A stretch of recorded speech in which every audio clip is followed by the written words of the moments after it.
Get ready for the Teen Summit podcast, presenting the teen co-host, Aisha. Huh? Are you crazy? Jordan. Like, I could smell you across the room with that. Naya. He's a what now? What is he? And presenting your host, Rachel Bernadette. Right? We're in there. All right.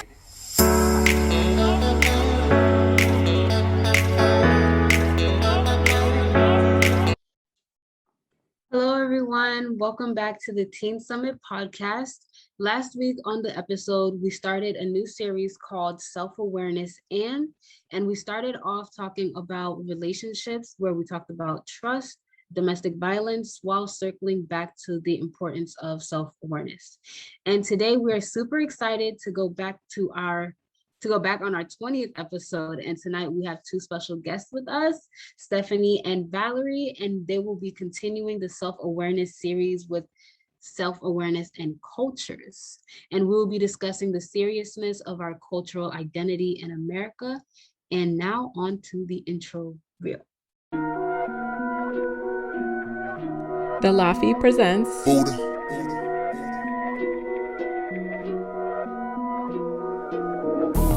Teen Summit Podcast with your host, Miss Ray. Youth with passion.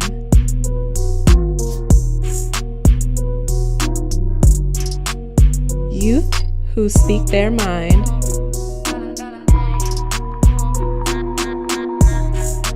Listen to the voices of our youth who care.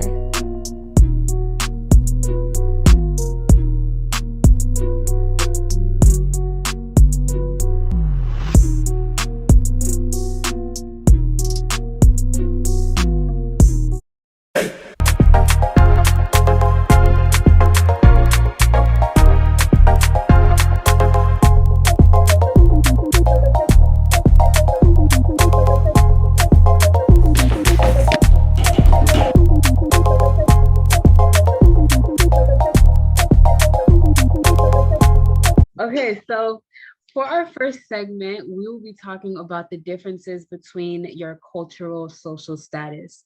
Now, a lot of people tend to mix up three different social statuses. They are race, ethnicity, and nationality. And I won't lie, I get mixed up too, but I'm learning the differences. So with research, the first category is race, and that is a category of people who share similar physical attributes. For example, we have Black people, we have white people. And ethnicity, that is culture, like it's people who share similar religion, language, or cultural practices.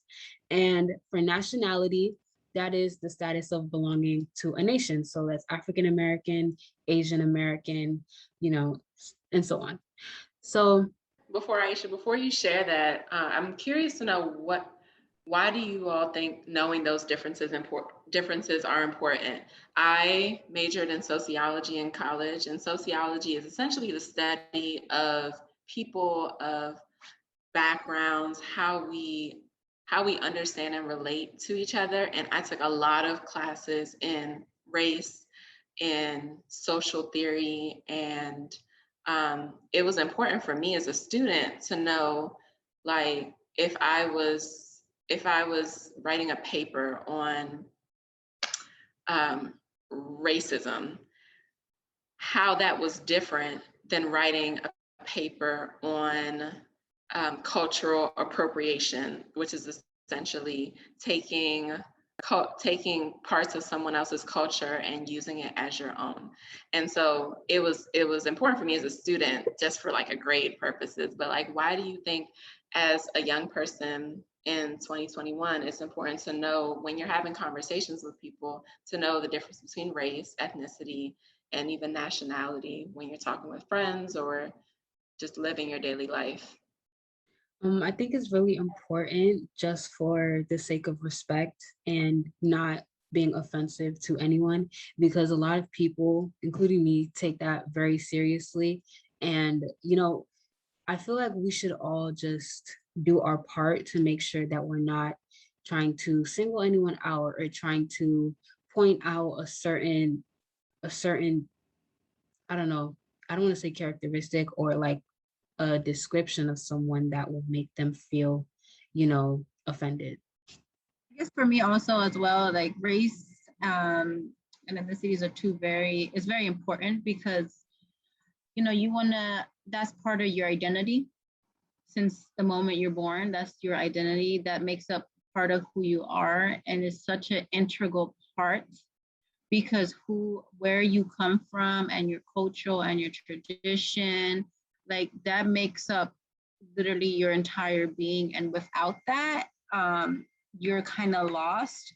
And sometimes, when it gets disrespected or misinterpreted, kind of get some type of way, because you feel like they're not just attacking and unintentionally attacking, they're kind of hurting you as a person without meaning to. So you kind of like, that's not what exactly I am, or that's not who I am. Like you can't just base who I am based off that one thing, like between race and ethnicity. So, but those two are very important things to like know the difference and, stand by what you say when it comes to that.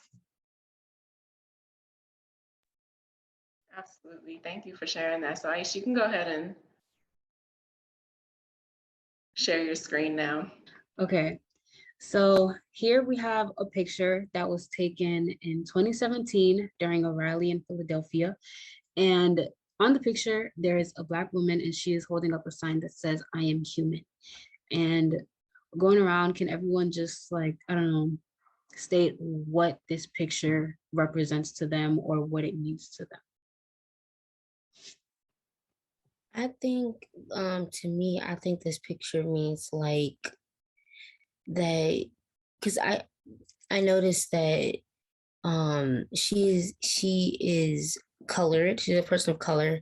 So to me, I think this to me it's just like I'm a human that regardless of my skin color, what I look like something like that. I feel like that's what my culture and my background is. I'm still human and I still deserve respect.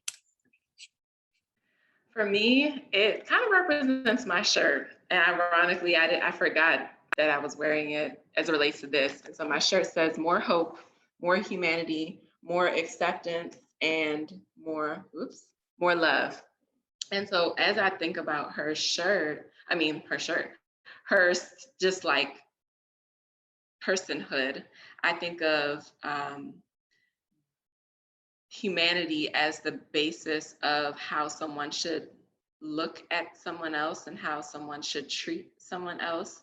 Aisha, I know you said this is from a rally in 2017, and I'm not sure exactly what the rally was about, but clearly it was about something that she needed to like remind whoever she was around that she is a human, and maybe relating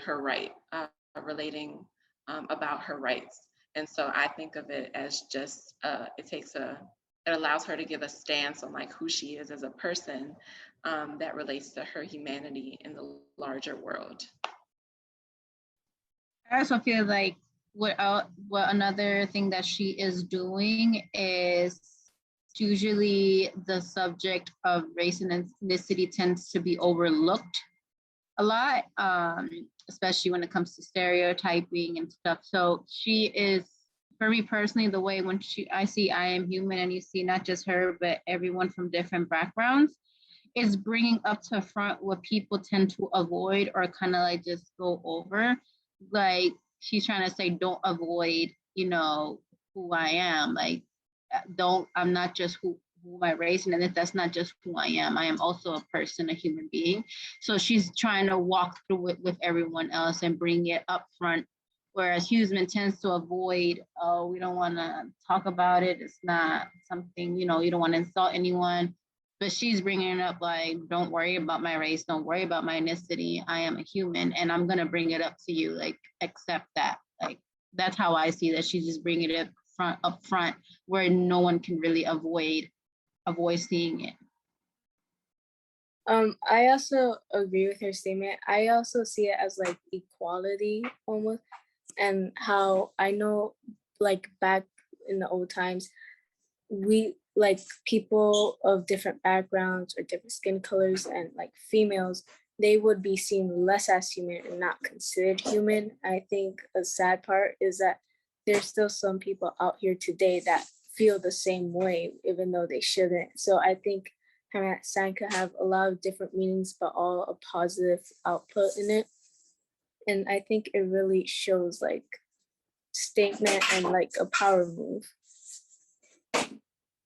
Yeah, I definitely agree. When I first saw this picture, a lot of different thoughts were just roaming in my head. For one, I'm going back to what Miss Stephanie said about them not worrying about like her ethnicity or just like remembering the fact that she is a human. I definitely agree with that.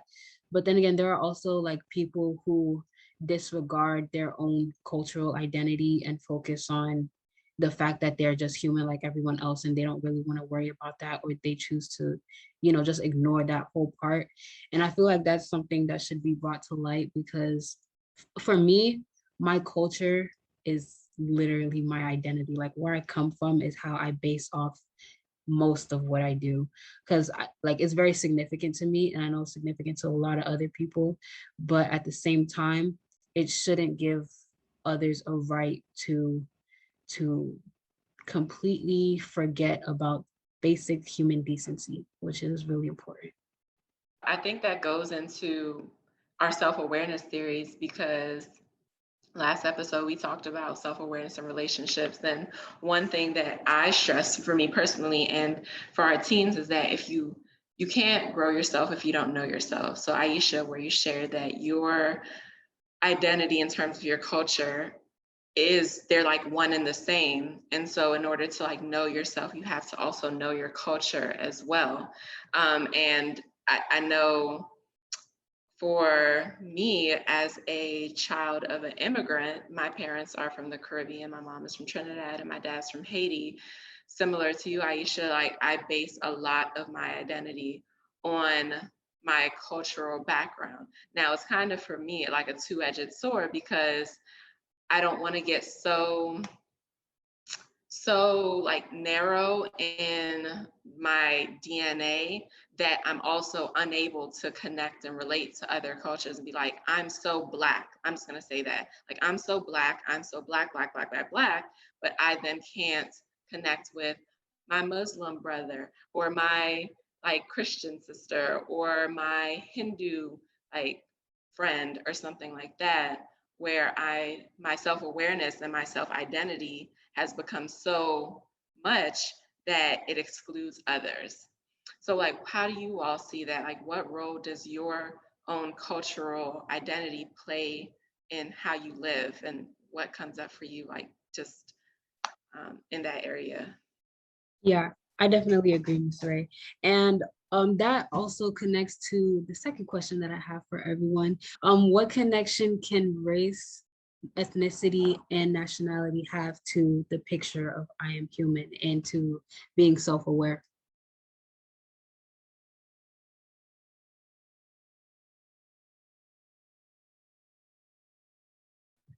I think that's like a really good question. Like I really have to think about that because like that's like a hard question to answer. I think like so you're basically asking how does like the picture connect racially and ethnically, right? Yeah, like how And would it, self-awareness. yeah. I think like the picture connects with that because she's obviously acknowledging like, okay, I am a human. I deserve to be like seen as a human. I deserve everything else that everybody else has. Also, like because of my skin, I also just because my skin is different doesn't mean, or that I'm different doesn't mean that I should be treated less than others. And I feel like that all just kind of connects because um like race and like your culture and all of that, plus being self-aware of what you are and who you are, like just like that having a role in just knowing that like for her to have like having that sign, just like saying I am human and acknowledging that and acknowledging who she is, I think that's kind of like all connected. And anyone can feel free. Oh, go ahead. I'll say this one thing in the sense of you can also add your personal experience as well outside of that specific picture. How do those three areas of race, of ethnicity, and nationality show up in your own life? Well, I'm gonna answer. Is it Aisha? Aisha? Yes. Question. With so when it connects to self-awareness, the fact that she has the poster saying "I am human," she is already self-aware of the fact that her race, ethnicity, and nationality is already being, how would I say, used to identify her. So the fact that she has a board that says I am human, she is aware of all those three major components. Is like it's not working for her, quote unquote. She's like, don't look at me just by those three: nationality, ethnicity, and race. Look at me as a person.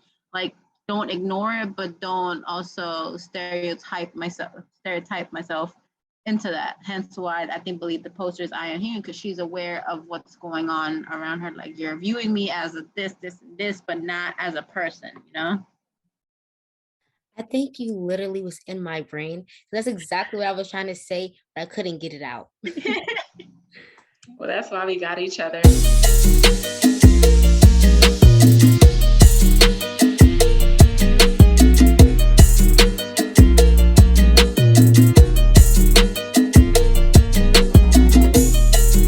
Naye, I think this is a good opportunity for us to transition into our second segment around self-awareness in the Latinx community and how like the relationship between those two. So Naye, how about you introduce that? So this like the second segment came from like just a conversation that I have with my mom, talking about how how we feel about the Latinx community, and we were talking about how like white passing and like how some Latin Americans, like well the Latinx community, like have to sign papers and documents to like express like have to like sign documents that doesn't really always have their like race or ethnicity on it.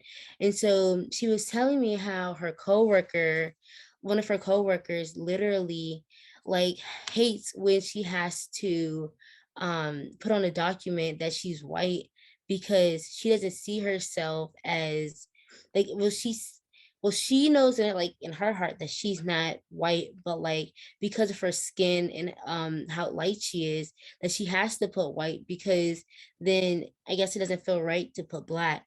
So my question is, well, actually, I want to ask the guest speakers, how do you guys feel about like being in the Latinx community, and would you call yourselves white passing? I'm gonna say I hate when that application comes up. I hate it. I'm just be honest. I don't like it because it's not. I can never answer honestly because I am not any of what, like when it says race, like white, Asian American. I'm not. I'm not. And then so either, and I'm forced to answer. So I feel like not only is the data being incorrectly like identified, I'm forced to answer a question that does not relate to me as a person. And I kind of feel like it's inequitable, because it's like you're not being equal with all of the races in the United States. Like for me, before feeling forced to write, I don't consider myself white. Even though I was born American here, I'm not white. I was born from parents who are from El Salvador, and I have Native American in my family. So I'm like, I consider myself both, but I never consider myself white, don't want to be, like, because I'm proud of who I am. And I feel like I should be able to like say, yes, I am this, and not forced to answer a question because that is what you want me to answer. Like, I feel like I'm forced to answer that when that's not who I am. And I kind of feel like I'm betraying who I am and my culture and my background by answering that question. Sometimes I just try not to answer, but it's Sunday, I can't avoid it. So I try not to answer, I avoid applications that have those questions. Yes, I completely agree. Like, I took one of those tests a few months ago, and it didn't even have an other option. So I felt like I was forced to put white. It's just, I can't see myself like that at all. And it's just like her, I'm born here, but my parents are from Dominican Republic, and that's how I would always say I am. And especially with during middle school, there was some kids who like said I wasn't a real Dominican because I was born here, and it kind of like helped me also grow and learn my culture. Now I know so much because I want to show them that I have it with pride and that I am a real, Latina. And I feel like a lot of people go through the same experience when they shouldn't, because it's really shattering and sometimes heartbreaking. Thank you, Valerie, and I acknowledge your courage for sharing that because it's not easy. And I'm curious, do you know what test that was that you took where there wasn't an option? Um, I don't know the name. It was like they give it out in like schools, and the parents could sign an option for them not to take it, but I don't really remember the name. It was also like we had like little cards where it showed like the sign up for the ticket, and you could also like skip the questions. Naye took it too. We were in the same class, but I can't really remember. Okay. I think, and something else that you shared in terms of how your peer groups and how your friends see you as like not a real X, like you're not really an X. And so how we talk about this a lot on the show in terms of how do you talk to each other? Because at the end of the day, I'm an adult, Miss Stephanie's adult. You have your teachers who can come in and intervene and say, hey, that's not okay. But at the end of the day, if it's not on an equal like level of peer to peer, teen to teen talking, really resolving things, it's not going to move things forward. And so question for everyone is like, how do you address conversations like that where you might feel attacked or might feel like an other because of what someone may say to you? And I think you started to answer it, Valerie, but I want to see what everyone says and then I'll come back to it.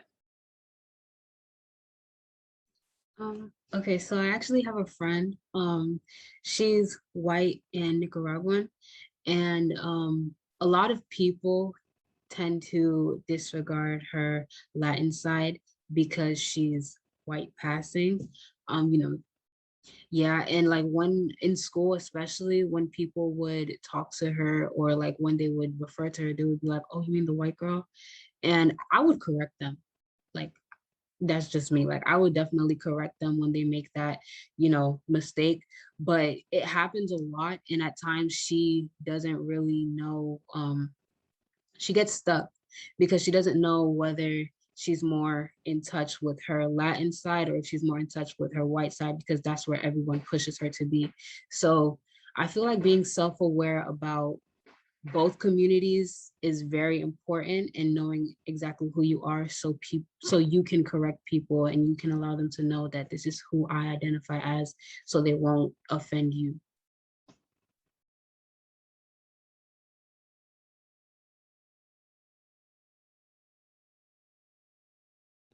I think for me, I think just like going to majority, well, I would say, well, yeah, some majority white schools. Like I went to SWS, which was a majority white school, but it was also like different races there, but as like one of the few Black people who was at my school, I felt pretty weird. And as a Black person and like adding hair to my hair, using like, I don't know, like just like putting like, those little buns and you put the little foam thing, and the people asking me, how long is your hair? Oh my gosh, that used to feel so weird to me. Cause I mean, as I'm pretty, I don't know like how white people view it, but like at the same, it's just weird because it's like, what do you say to that? Like, and then you have some people saying, why do you add hair to your hair? Uh, like how do you answer that when you're like in elementary school and your peers around you are a different race than you? So I understand how you feel about like having like the others around you like just like questioning you all the time. It's very uncomfortable. Miss Stephanie, I'll put you, and I see you probably have your little one who's like she's like, I see. And ironically, I guess she knew she was about to come up, but I was gonna ask you as a parent, hey, honey, as a parent, like how do you talk to your own children about that? Because I mean, Naye just mentioned in elementary school. So let's go even further further back. Valerie mentioned middle school. Naye mentioned elementary school. Like, what would what do you plan to say, to empower your daughters or any like young people in your life around these conversations? So, like I stated, my daughter, she looks like a white baby, as you can see. And usually what I tell her, not in big, these, because she's still so little, but the way I've been slowly approaching it is, telling her, you have a Salvadorian mom and a Salvadorian dad, and that makes you a Salvadorian. And that if people say, if you are white, you can say, I am not white. I am Spanish. I am a Salvadorian child from a Salvadorian family, coming from a Salvadorian background. Like for me, it's like when people bring up like they're like asking questions. For me, I want her to answer honestly, like her explain who she is, and bringing like not being confrontational, but like kind of like bringing it attention, like don't assume that I'm white, like not in a way that's gonna like that like did you have to say that way. No, I want her to like bring it up so that the other person can be aware and change that mindset, like not automatically assuming. So the way I want her to come about it, someone asks her, oh, you white, how this and this, I want her to be firm. I am not white. Don't assume that I'm white because I have this, this, and this. I'm actually an Salvadorian child from the Salvadorian parents, and that is what I identify as. So I would ask moving forward, please, refer me to as a Spanish person, because I am Spanish. I am not white. Because I want her to like bring it into awareness in a way that she's not insulting the other person and not hurting the other person, but she is like catching them like in a little way, like, hey, watch, what you're saying, like don't assume because how I look or how I talk or how I act, that's who I am. Don't do that. So I want her to bring that up in an awareness way. And I'd be reading her books of different cultures of children, African American children, Native American children. I tell her like, don't always assume. She doesn't understand, but I'm saying don't assume because this is what they look at. That is a child who happens to be light skinned, dark skinned. We can find out what their ethnicity by asking and not assuming. So I try my hardest not to say if she points to someone who's like dark skinned or lighter skinned, oh, what is that? No, that is a woman who has light skin. Like I try